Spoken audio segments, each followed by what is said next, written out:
Kai.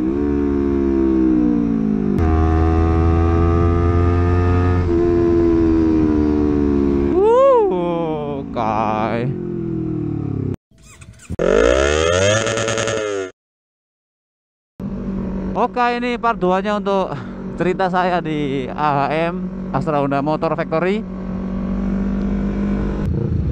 Hurra. Propos.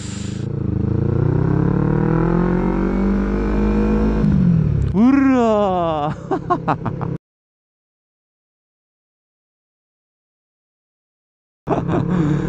Becak. Jadi yang belum melihat video sebelumnya silahkan cari aja di video atau video sebelum ini, itu saya menjelaskan tentang keadaan atau kegiatan saya ketika di AHM. Dan sekarang saya mau membahas tentang perakitan Honda CBR. Saya khususkan karena memang saya melihat sendiri perlakuannya khusus banget. Oh, gahai persiapan. Makasih Pak. Ayo perang. Honda, ada yang nyelonong ke sini. Oh, ini mau mampir ke dealer dulu.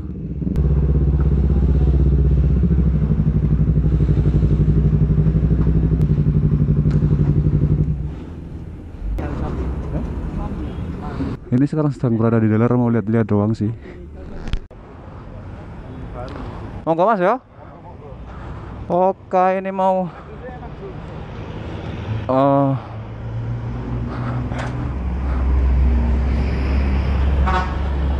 mau gantian motor sama Yustam. Wih.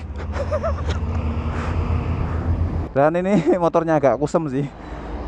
Di tempat saya kan habis hujan, alasan doang sih aslinya. Oke, lanjut perjalanannya. Tadi mau menjelaskan tentang perakitan Honda CBR 250. Oke, ini pakai jeliteng. Mudah-mudahan view-nya nggak terlalu nunduk banget, karena saya tadi mau menjelaskan tentang dibalik perakitan Honda CBR 250 RR. Hai Ivy. Jadi ketika saya berada di dalam pabrik perakitan Honda CBR 250 RR, itu yang pertama kesannya sama dengan pabrik yang di perakitan Honda Beat. Itu kesannya satu sama. Tempatnya itu loh bersih. Dan untuk pembuatan Honda CBR 250 RR ini, wow iya. Dan khusus untuk perakitan Honda CBR 250 RR itu ada perlakuan khusus, dimana ketika saya masuk itu ada room engine assembly, itu kayak di pesawat antariksa gitu.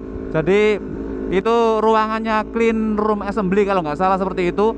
Jadi ruangannya itu bersih banget dan tekanannya itu lebih tinggi dari tekanan tempat yang lain. Jadi untuk perakitan mesin Honda CBR 250 RR itu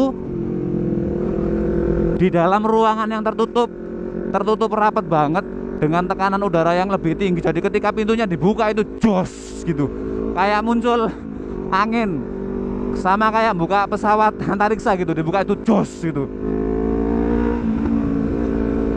Itu jadi udara di dalam ruangan itu keluar semuanya berdasarkan penuturan dari yang punya pabrik, bahwa memang tekanan di dalam ruangan itu jauh lebih besar dari tekanan di tempat luar. Jadi kalau dibuka pintunya itu udaranya keluar semua. Alasannya sih katanya itu biar tempatnya lebih bersih, karena untuk mesin Honda CBR 250 RR ini butuh perlakuan khusus. Bukannya diistimewakan, tapi karena memang butuh perlakuan khusus. Jadi nggak boleh ada kotoran sedikit pun yang nempel ketika mesin dibangun. Proses perakitan itu sudah dilengkapi dengan interlock system dan juga picto-like system kalau saya nggak salah seperti itu. Interlock system itu pengencangan torsi disesuaikan dengan sistem yang ada, jadi nggak bakalan keliru karena semuanya proses pengencangannya itu menggunakan sistem yang terkomputerisasi dan canggih banget.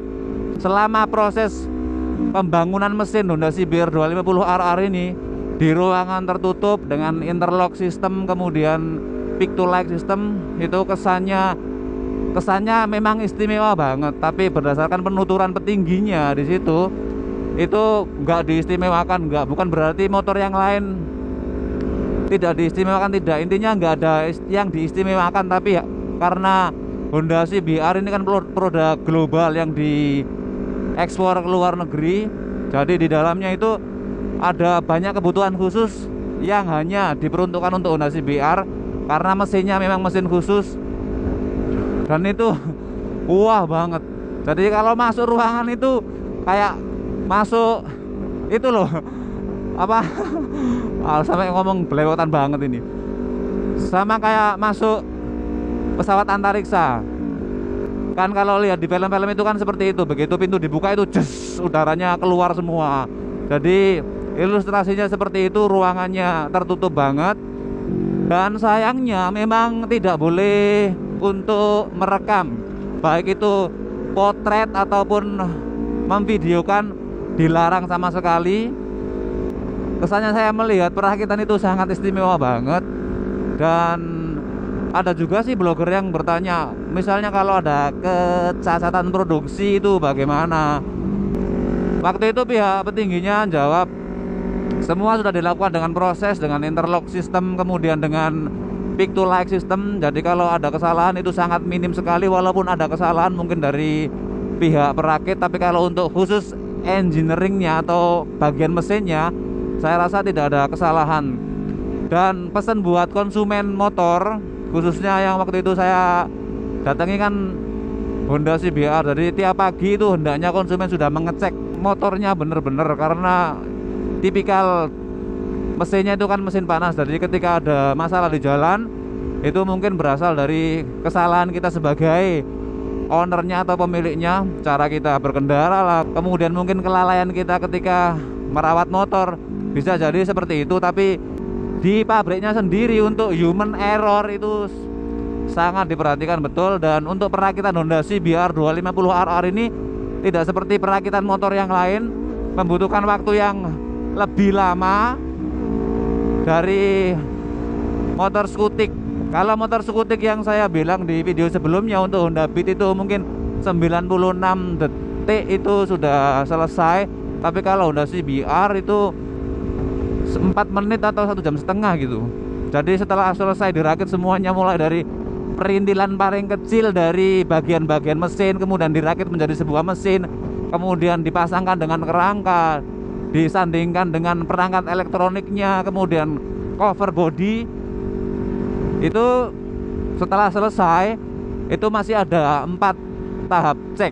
Kalau yang non ABS itu 3 kali tahap pengecekan, tapi kalau yang versi ABS itu untuk pengecekannya sebanyak 4 kali. Karena untuk pengecekan ABS itu disendirikan sendiri.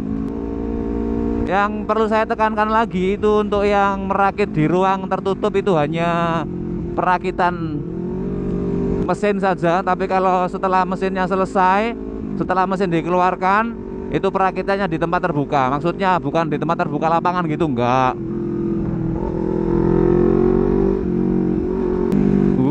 Jalannya ini bergelombang banget. Woi, asapnya.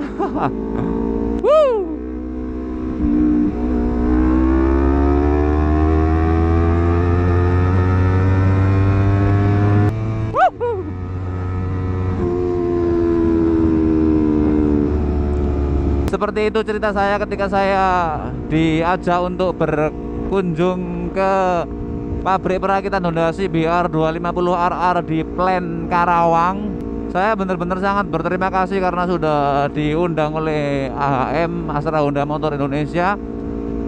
Spesial banget buat saya karena baru pertama kali itu juga saya bisa melihat proses produksi perakitan sebuah motor, mulai dari perintilan yang paling kecil sampai jadi sebuah motor lengkap dengan ceknya, sampai bisa melihat bagian-bagian mesinnya, kemudian melihat bagian rangkanya, bagaimana proses itu berlangsung. Pokoknya seru banget.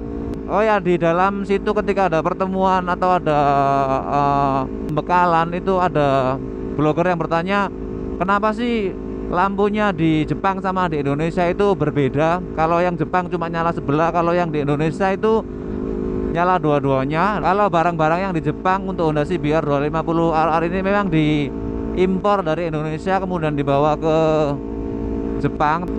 Tapi Jepang mengimportnya itu nggak unit. Kalau ditanya kenapa di Jepang lampunya cuma nyala satu atau di negara mana nyalanya cuma satu, ya mungkin itu bisa menjawab pertanyaan dari situ, karena Honda CBR yang diekspor itu ngirimnya bukan per unit tapi per bagian-bagian. Oke, itu aja ya cerita saya ketika saya di pabriknya Honda Plant Karawang 4. Mohon maaf juga karena saya tidak bisa memberikan video perakitannya karena memang tidak diperbolehkan untuk memfoto apalagi merekam. Jadi saya hanya bisa bercerita saja lewat vlog seperti ini. Ini juga saya sengaja naik Honda CBR 250 RR milik teman saya Yustam, biar lebih nyambung aja sih aslinya.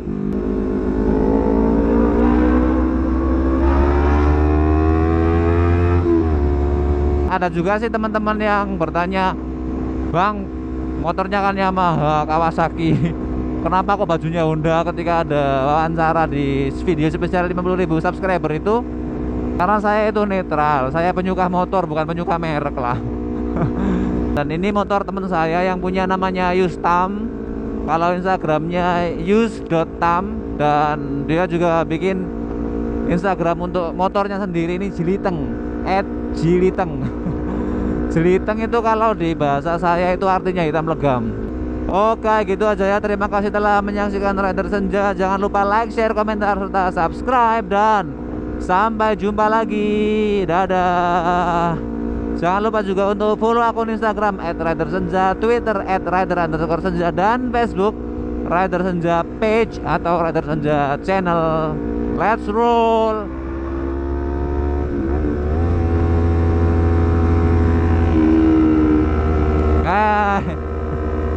Wah.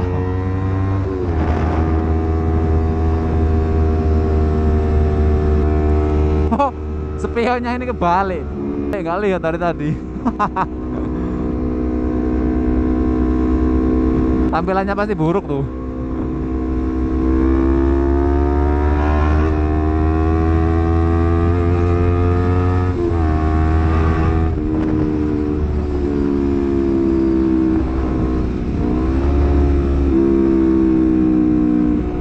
Ini rame banget sama truk-truk gandeng gini. Hurrah.